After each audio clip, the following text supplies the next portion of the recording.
you scared? I can see you from behind.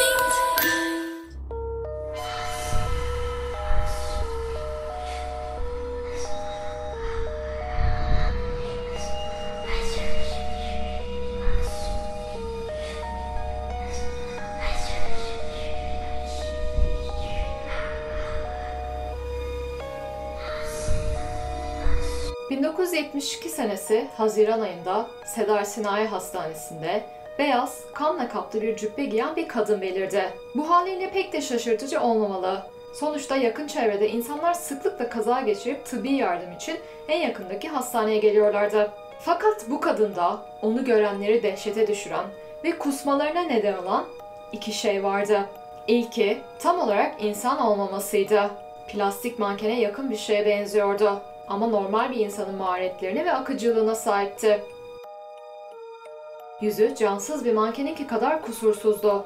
Kaşları yoktu ve suratı makyaja bulanmıştı. Ağzında sıkışmış bir kedi yavrusu vardı. Ağzı o kadar sıkı bir şekilde kapalıydı ki hiçbir diş görünmüyordu ve hala cübbesinden yerlere kan fışkırıyordu.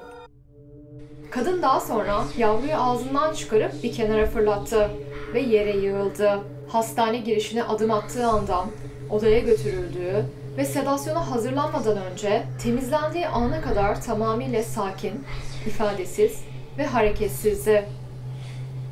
Doktorlar onu yetkililer gelene kadar dizginlemenin en iyisi olduğunu düşündüler ve kadın buna karşı koymadı. Kadından hiçbir şekilde cevap, karşılık alamıyorlardı ve çoğu hasta bakıcı birkaç saniyeden fazla doğrudan ona bakamıyor, fazlaca rahatsız hissediyorlardı. Ancak bir diğer hasta bakıcı ona sakinleştirici vermeye çalıştı. Kadın aşırı bir güçle karşılık verdi. Aynı boş ifadeyle aniden yataktan yükselirken İki çalışan onu tutmak zorunda kaldı. Duygusuz gözlerini erkek doktora doğru çevirdi ve alışılmadık bir şey yaptı.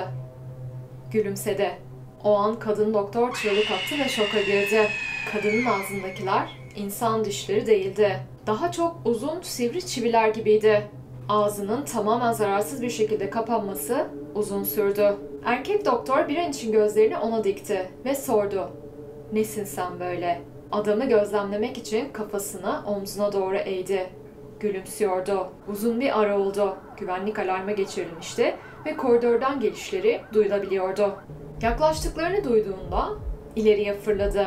Dişlerini adamın boğazına geçirdi. Şah damarını söktü ve adamın yere düşmesi için bıraktı. Nefes almaya çalışırken adam kendi kanında boğuldu. Kadın ayağa kalktı ve adamın önünde durdu. Adamın gözlerindeki yaşam belirtisi yok olurken kadın yüzünü arada neredeyse boşluk kalmayacak kadar adamın yüzüne yaklaştırdı. Daha da yaklaştı ve adamın kulağına fısıldadı. Ben Tanrıyım. Kadının sakince yürüyüp giderken güvenliği selamlayışını izlerken doktorun gözleri korkuyla doldu. Gördüğü son şey kadının herkesten kendine teker teker ziyafet çıkarmasıydı. Olaydan kurtulan kadın doktor onu ifadesiz olarak isimlendirdi ve kadını bir daha gören olmadı.